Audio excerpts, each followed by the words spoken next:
Assalamualaikum warahmatullahi wabarakatuh. Perkenalkan, nama saya Andrianto dengan NIM 64231988 kelas 646B26. Saya ingin presentasikan hasil PBL dari mata kuliah Analisis Kinerja Keuangan. Oke, lanjut. Pada bab 3 saya melakukan analisis perbandingan kinerja keuangan PT Chandra Asri Pasifik dengan dua perusahaan perbandingan, yaitu Bank BJB dan Asuransi MSG Indonesia. Analisis dilakukan menggunakan 3 rasio keuangan, yaitu current ratio, return on equity atau ROE, debt to equity ratio atau DER. Kemudian cara penyelesaiannya adalah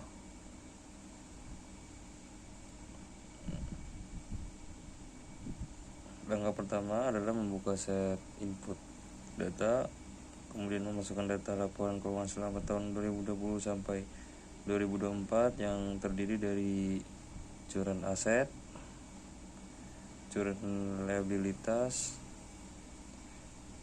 terus total equity, net income, dan total liabilitas.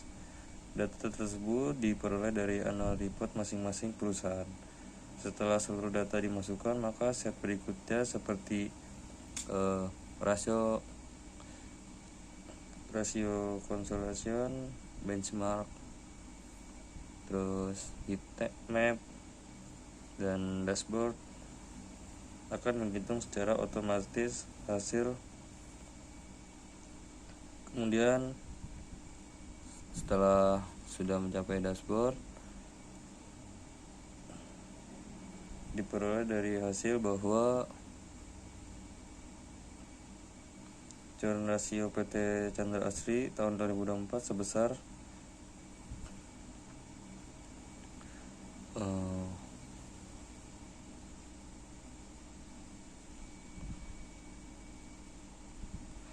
sebesar 1,95 kali, menunjukkan kemampuan perusahaan memenuhi kewajiban jangka pendek cukup baik walaupun masih sedikit di bawah standar ideal 2 kali. Return on equity sebesar 2,36, menunjukkan tingkat pengembalian kepada pemegang saham masih relatif rendah. Lalu debt to equity rasio sebesar 0,93. Artinya struktur modal perusahaan masih cukup sehat karena penggunaan utangnya tidak terlalu tinggi.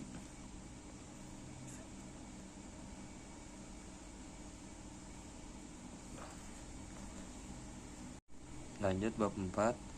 Pada bab 4 dilakukan analisis laporan keuangan menggunakan analisis horizontal, analisis vertikal, analisis tren, analisis rasio keuangan.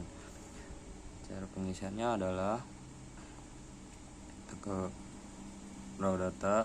Data yang dimasukkan meliputi pendapatan, laba kotor, EBIT, laba bersih, total aset, total liabilitas, total likuiditas, dan persediaan untuk periode tahun 2020 hingga 2024.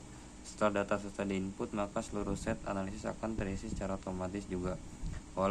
Mulai dari horizontal analisis, vertikal, tren, rasio,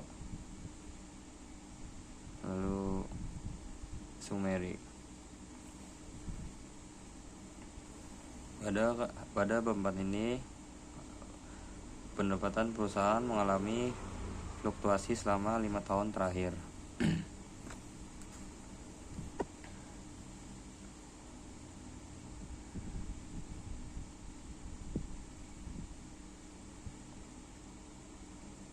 Laba bersih juga mengalami penurunan hingga bernilai negatif pada tahun 2023 dan 2024. Akibatnya meningkatnya beban perusahaan serta kondisi industri petrokimia yang kurang stabil. Namun dari sisi likuiditas, perusahaan masih memiliki kondisi yang cukup baik. Current rasio tahun 2024 mencapai sekitar 2,56 kali, sedangkan quick ratio sekitar 2,15 sekali yang menunjukkan kemampuan perusahaan memenuhi kewajiban yang pendek masih sangat baik. Secara keseluruhan, perusahaan masih memiliki struktur keuangan cukup kuat, walaupun profitabilitas mengalami tekanan. Dilanjut dengan bab 5, pengukuran kinerja keuangan menggunakan EVA dan MVA. Pada bab 5 dilakukan pengukuran nilai tambah ekonomi perusahaan menggunakan metode WACC, EVA, MVA. Tahap pertama yaitu mengisi set WACC input, meliputi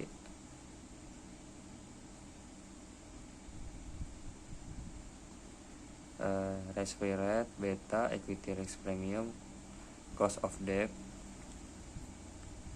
lalu proporsi hutang, proporsi ekuitas, tarif pajak. Kemudian seluruh perhitungan WACC dilakukan secara otomatis pada set WACC calculation. Selanjutnya pada data NOPAT investasi capital dan market capitalization dimasukkan sehingga nilai EVA dan MVA dapat dihitung secara otomatis. Dashboard akan menampilkan seluruh hasil analisis beserta grafik tren. Lalu WACC sebesar. Hasil penelitian menunjukkan bahwa pada tahun 2004 WACC sebesar 5,78%, NOPAT sebesar 452,75 miliar rupiah, lalu EVA sebesar 408,12 miliar rupiah, MVA sebesar 54.827 miliar rupiah. Nilai EVA yang positif menunjukkan bahwa perusahaan berhasil menciptakan nilai tambah ekonomi setelah perhitungan biaya modal. Sedangkan nilai MVA yang positif menunjukkan bahwa pasar memberikan penilaian yang baik terhadap perusahaan sehingga nilai pasar lebih tinggi dibanding modal yang telah diinvestasikan. Hal ini menunjukkan bahwa PT Chandra Asri Pacific masih mampu memberikan nilai tambah bagi investor. Kesimpulannya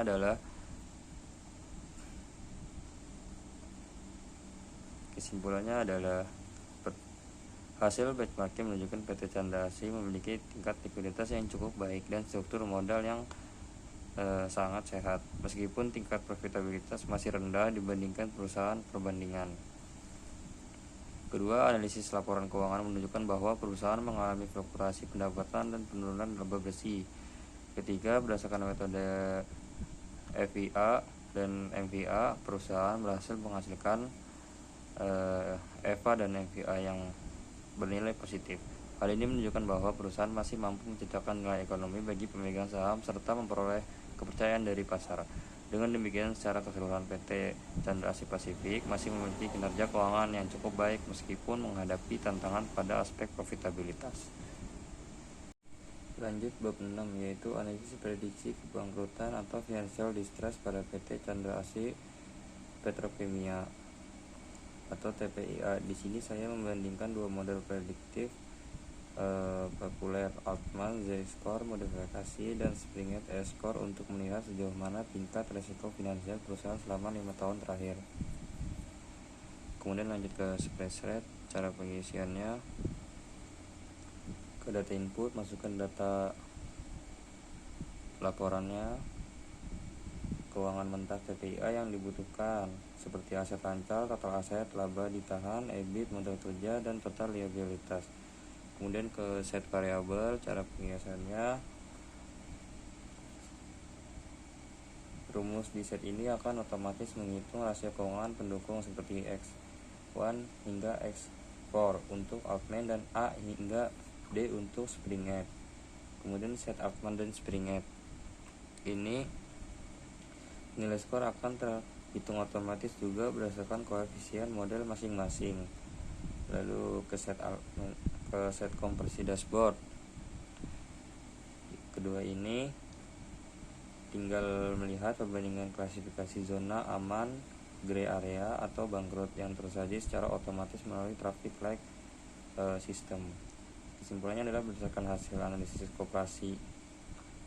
komparasi model Altman Z-score secara konsisten menunjukkan status aman untuk TPIA dari tahun 4 hingga tahun terbaru, namun model Springett sempat mendeteksi status bangkrut atau rawan. pertengahan periode sebelum akhirnya kembali sehat di tahun terbaru.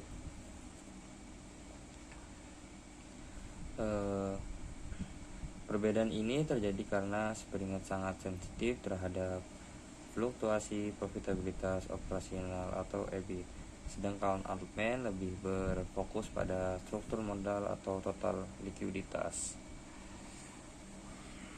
Lanjut di bab 7, analisis kinerja bank, scored perbandingan rasio. Pada bab 7 kali ini kita beralih ke sektor perbankan. Di bab ini saya melakukan analisis kinerja bank menggunakan metode scored untuk membandingkan 6 rasio keuangan utama antar dua bank selama periode 5 tahun. Dengan pengisian membuka set bank input. Set ini akan otomatis memformulasikan 6 rasio wajib seperti LDR, likuiditas, ROA dan ROE, profitabilitas, NPL, risiko kredit, NIM, efisiensi bunga, dan BOPO, efisiensi operasional.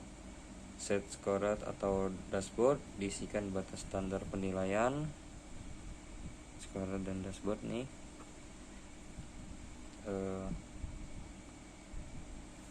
penilaian OJK pada kolom acuan indikator warna seperti hijau yang artinya baik, kuning cukup, merah kurang akan langsung menyala otomatis berdasarkan performa rasio bank tersebut. Jadi bab 7 ini kesimpulannya, melalui scorecard ini kita bisa melihat peta kekuatan bank secara langsung.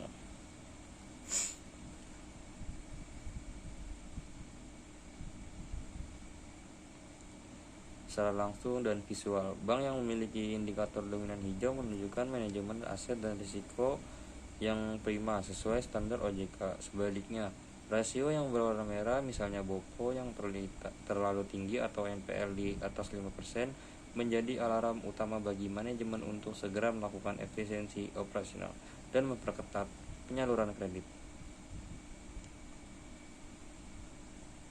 Lanjut di bab 8. Pada bab 8 saya menyusun penilaian tingkat kesehatan bank menggunakan metode komprehensif LGC sesuai dengan regulasi resmi Bank Indonesia dan OJK. Cara pengisian ini adalah langkah awal dengan membuka LGC input data keuangan spesifik perbankan untuk menghitung bobot risiko yang didapat dari IDX atau annual report. Kemudian set penilaian RGC dan narasi GCG diberikan peringkat 1 sampai 5 pada setiap faktor risk profile atau profil risiko GCG rata, dan kemudian GCG tata kelola perusahaan hasil penilaian mandiri, earnings, rentabilitas, dan kapital cakupan modal. Lalu set komposit, nilai peringkat dari setiap komponen akan dikalikan dengan bobot resminya, yaitu risk profile 40%, GCG 25%, earnings 20%, kapital 15%. Rumus akan menghitung nilai komposit timbang secara otomatis. Kemudian langsung ke dashboard, menampilkan visualisasi final grafik tingkat kesehatan bank per tahun. Kesimpulannya adalah dari perhitungan bobot komposit yang dihasilkan, tingkat kesehatan bank ini berada pada prediksi cukup sehat dengan nilai komposit di kisaran 2,5 komponen kapital modal. Terjadi penyokkongan terkuat dengan peringkat prima, namun komponen earnings dan risk profile masih memerlukan perhatian khusus agar bank dapat naik kelas menjadi predikat sehat atau sangat sehat.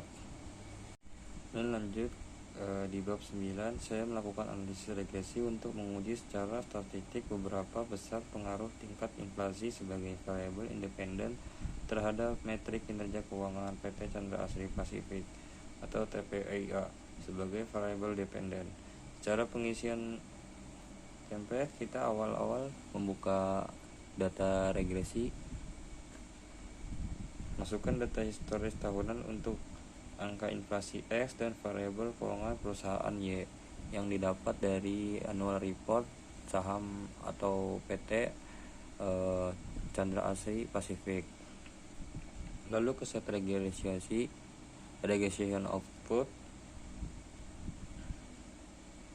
Lalu jalankan fitur data analisis Tolpak regression di Excel, lalu copy paste hasilnya ke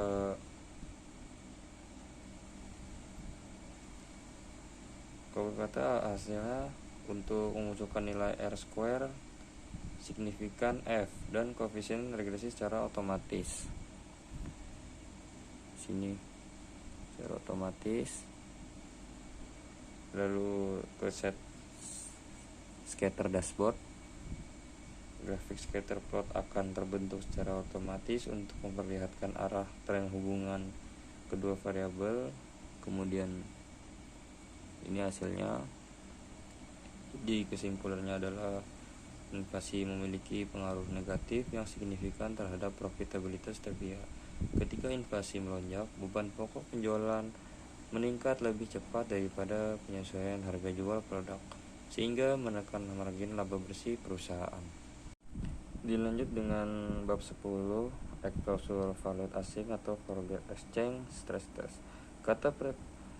Terakhir pada bab 10 saya melakukan analisis exposure falas dengan against check untuk mengukur sensitivitas serta dampak risiko fluktuasi kurs mata uang asing terhadap laporan laba rugi perusahaan.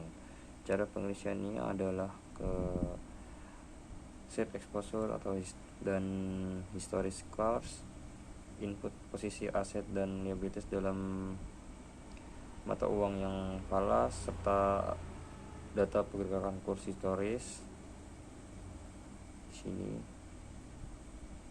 Kemudian dampak PL, rumus akan menghitung otomatis potensi kerugian ataupun dengan selisih kurs yang belum terrealisasi. Kemudian ke set stress test. Di sini memasukkan presentasi skenario depresiasi rupiah misal 5%, 10% hingga 20% untuk melihat simulasi penurunan laba bersih secara otomatis pada dashboard. Lalu dashboard, jadi kesimpulannya adalah perusahaan memiliki eksposur risiko falas yang tinggi karena posisi utang falas bersih yang besar. Hasil stress test menunjukkan bahwa setiap depresiasi rupiah yang tajam akan langsung memicu rugi selisih kurs signifikan. Dan yang terakhir, memangkas proyeksi laba bersih secara drastis. Baik, itu saja yang dapat saya sampaikan. Bila ada salah kata, mohon dimaafkan. Wassalamualaikum warahmatullahi wabarakatuh.